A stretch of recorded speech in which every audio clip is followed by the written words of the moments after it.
Energy Media has done dozens of battery stories over the past year because batteries are at the heart of the energy transition. And viewers may want to check out the Barbara Finnemore episode on the Energy Talks podcast, where she discusses the clean technology arms race between China, Europe, and the United States. Well, part of that arms race is building supply chains and secure supply chains, and minerals and metals are an important part of that. And that's why we're interested in last week's meeting that the US Department of Commerce convened with Canadian miners to talk about general, sort of strategic issues around minerals for the US battery industry. We're going to talk to Brendan Marshall, who's the VP of Economic and Northern Affairs for the Mining Association of Canada and the lead on critical minerals development. So welcome to the interview, Brendan. Thanks very much. I'm happy to be here and look forward to the conversation. Now, we don't want you to talk about the meeting specifically that took place last week, but they apparently discussed this big strategic issue of Canada's supply of minerals to the US battery industry. What can you tell us about that? Sure. So I think context is really important for understanding why this is a priority in the policy space right now.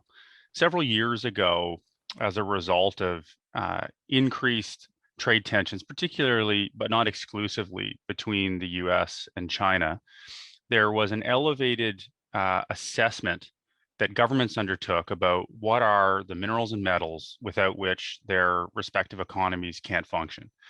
And they started to be referred to as critical minerals, i.e., they're essential for economic functioning. The focus of critical minerals hones in specifically on certain minerals in particular.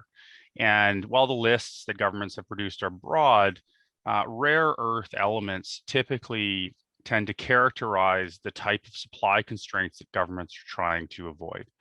And the reason for that is that China controls the vast majority of manufacturing and distribution of finished products in the rare earth space. And these materials are critical inputs into a variety of advanced manufacturing technologies, ranging from defense, medical technologies, clean energy technologies, and of course, as you mentioned earlier, battery technologies. So the policy environment has been responsive to that dynamic, and that dynamic has persisted even despite a transition of power at the executive level in the United States. We've seen signals come from the Biden White House, in a number of forms, but also particularly between the tete-a-tete that Prime Minister Trudeau and President Biden had, that critical minerals is going to remain a priority and a significant opportunity for partnership between Canada and the US going forward.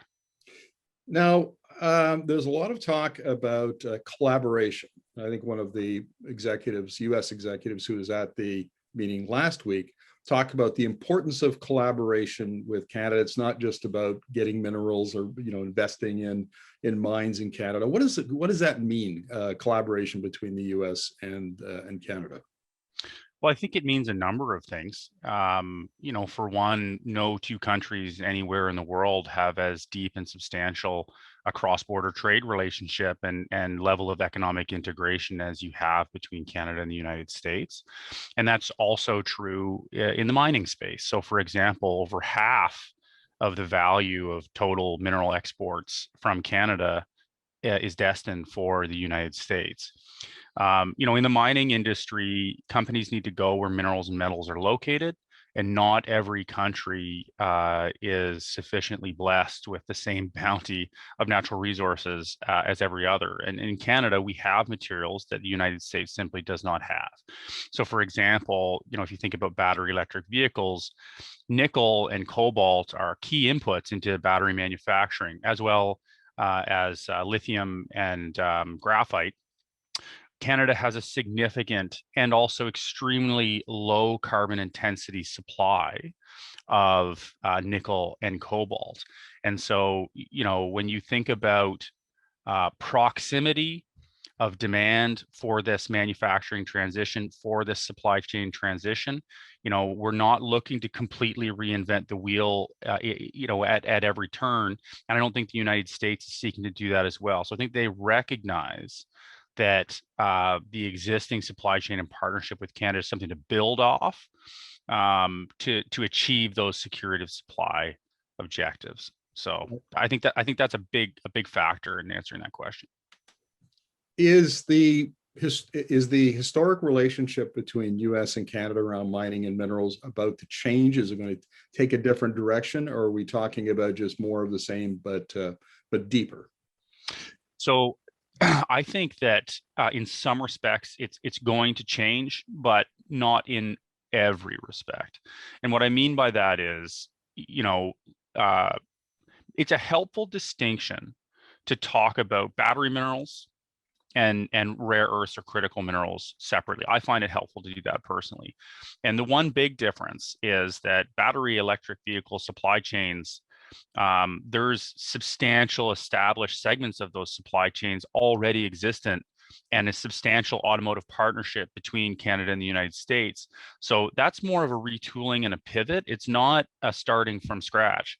If you look at the rare earth space, that is standing up a supply chain across multiple segments simultaneously. And so in that respect, I think there's going to be a different type of relationship and also different policy mechanisms put in place to facilitate that, right?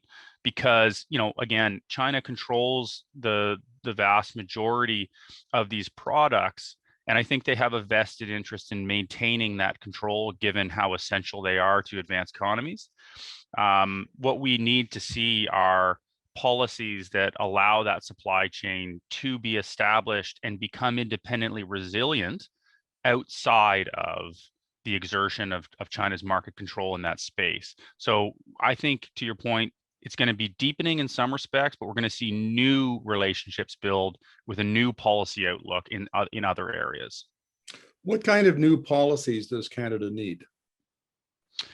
That's a good question.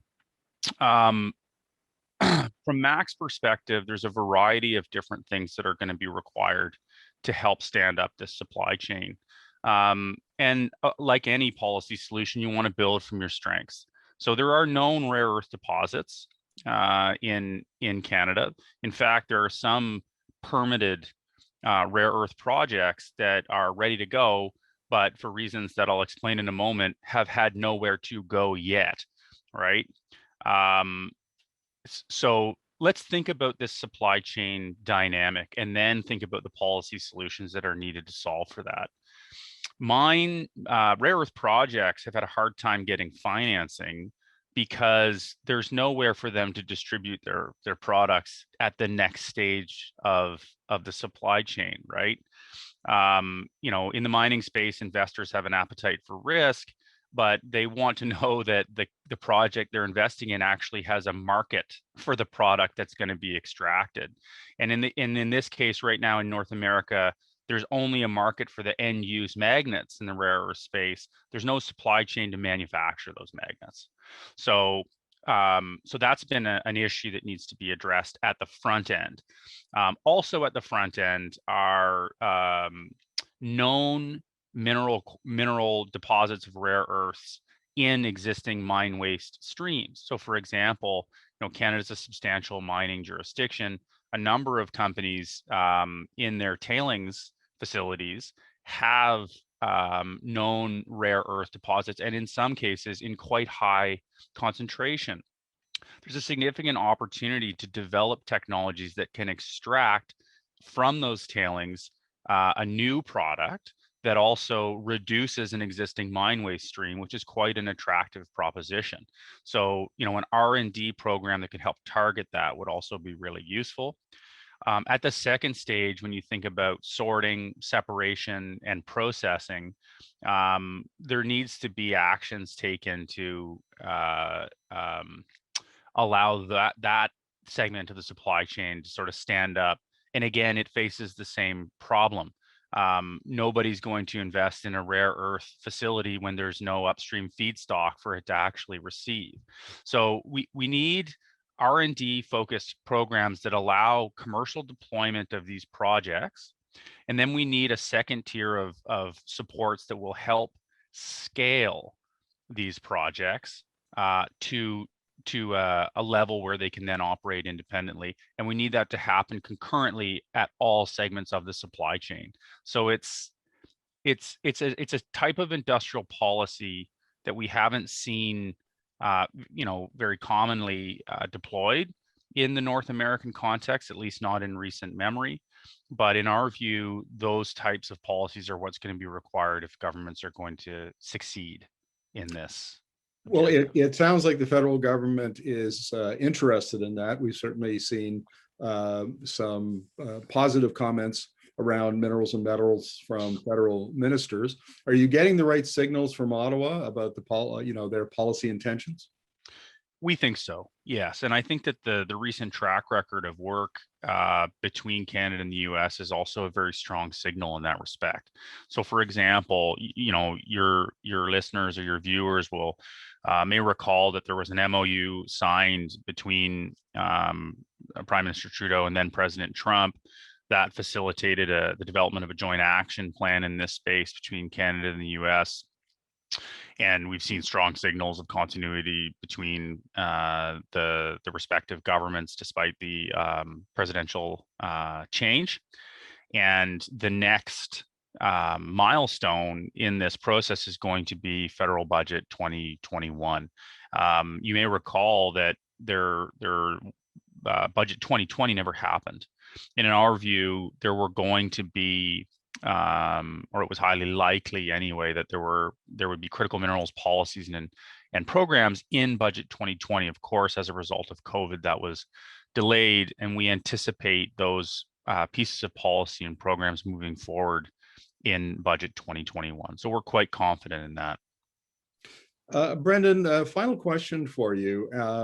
Because we have still covered hydrocarbons and pipelines in Canada, very interested if the Canadian mineral sector is going down the same path that the Canadian oil and gas sector went down 40, 50 years ago, where they essentially built a continental industry very deliberately, and then discovered, not say 10 years ago, that having one customer wasn't always such a great idea, and that left them vulnerable and cost them, they left money on the table. Is there any chance that might happen with the mining sector?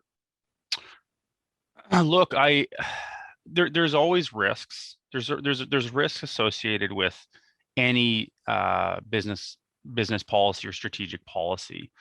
In this case, I think the one difference is the evolution of the oil and gas industry was happening on the backdrop of massive economic expansion in the United States in the post-war era. And it was also occurring in the latter part of that expansion in a multilateral trading world. And the big difference that we're seeing now is a retrenchment away from multilateral approaches to trade and an increasingly fractured geopolitical world. And so the viability of long-term, long supply chain trade networks is not as bright, I would say, at this time as perhaps it was in that era.